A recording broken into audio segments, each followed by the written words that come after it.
There's been a lot that we have learned in the last 24, 72 hours about the Soto and Guerra family, specifically Guerra family. There we learned about a cult that Raquel Guerra was a part of. She was born into and had to leave, and she has her own survival story out there. Shout out to her. Shout out to Tabby who interviewed with my channel, and shout out to all the ex-members of the LLDM that decided to speak out about these tactics that this cult is using. Now, this one of the followers from this cult decided to tag a bunch of creators on a basically as a response video or as a response community post. And this is what they said. Hello, I'm the creator of the video that bothered Miss Raquel Guerra so much.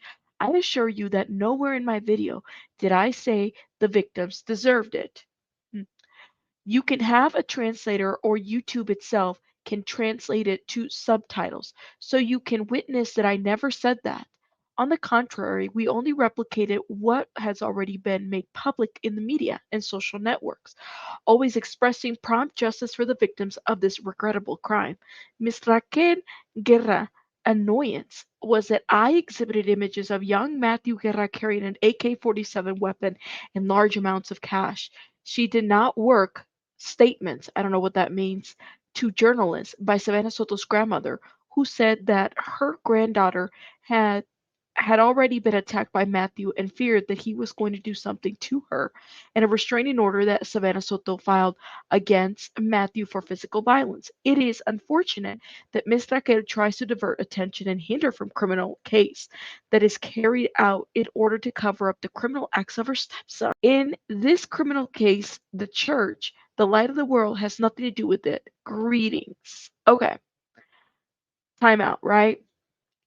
Um, we're going to get into this part where he says you deserve it because he talks about karma, and that's part of you deserve it.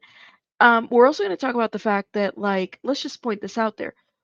For those that have been following the case, we knew that about a year ago, Savannah had filed a restraining order. There was some, prior arrest between, I think, Matthew and Savannah. So we already knew that. That wasn't new information if you've been following this case. However, this is why when the press conference happened, one of the things that the officer said was like they weren't ruling out murder suicide because there was a concern of that. However, now we have the perpetrators, they've been captured, and they're going to face their day in court, right? So that's the thing that we definitely have to make sure that we put out there. In no way have I ever seen Miss Raquel try to divert or attention or hinder from the criminal case that's being carried out to cover up her criminal acts. I mean, that is like, what are you trying to say with that shit? How is Miss Raquel Guerra trying to divert attention and hinder the criminal case that is being carried out in order to cover up the criminal acts of her stepson? What does that even mean? If y'all understand that, put it in the chat because I don't. No entiendo. What the hell does that mean? The tone says a lot, right? Like, let's just get it together. Let's keep it 100, okay? And I mean all the way 100. The only reason why this cult member is even giving commentary to this crime, because there's a lot of other crimes that people can give commentary to, is because it's regarding Raquel Guerra's stepson. Although the commentator, and I heard it in Spanish, didn't even know that that was her stepson. He learned about it when somebody actually went up there and spoke and said, that's her stepson. You're giving misinformation. That's one.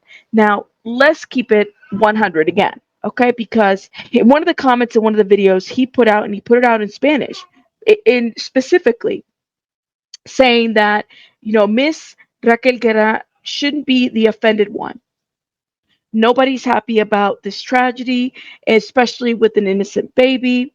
Now, they're directing attacks to Raquel, saying, please also tell people how you also attacked innocent women, children, and ladies, older ladies, only because they're women of the LLDM. This is where they shift the fault. They said, por su culpa, su hijo entró a la delincuencia. For your fault. Your son is a delinquent.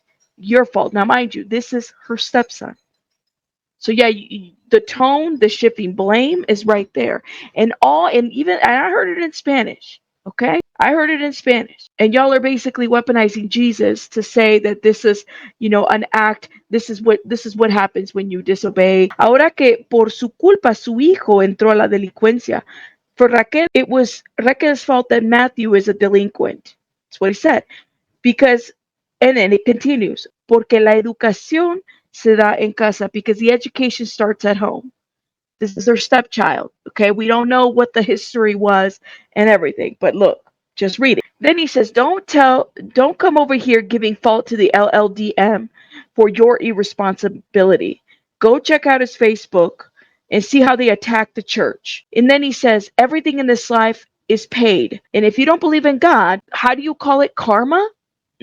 Don't come over here playing victim. Yeah, so y'all tell me how this cult didn't attack this family. This family wasn't giving commentary about the church.